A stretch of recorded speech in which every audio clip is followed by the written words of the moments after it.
The Texas Health and Safety Ordinance. I don't know if they have it adopted here or not. I don't know if our county has adopted anything out of this section.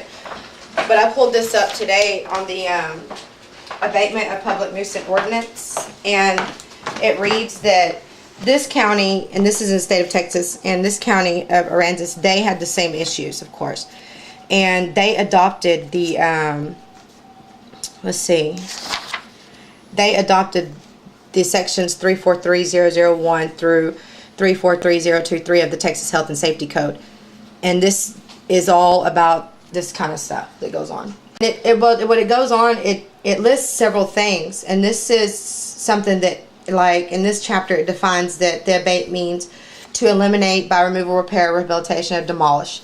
Building means a structure built for the support, the shelter, or enclosure of a person, animal, and all this other.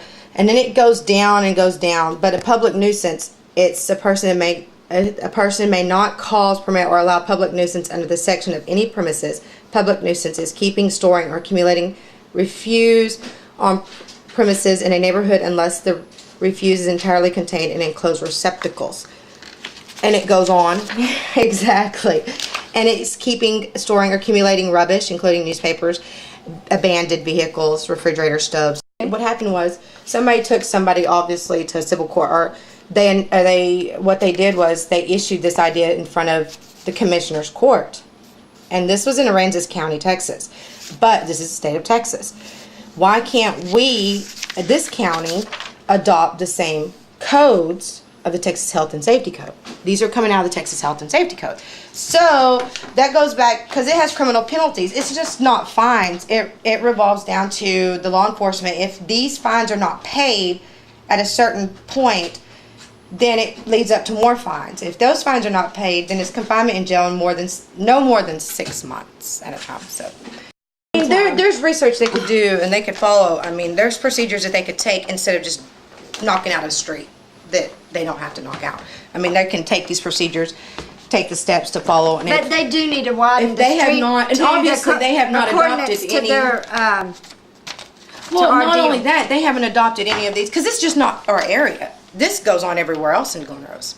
I mean, you got some in Wolf City that do the same thing, and there's nothing that there's no codes that regulate, that helps them speed up the process and saying, okay, well, you have to do this and this is court ordered. So, I mean, what the judge says goes.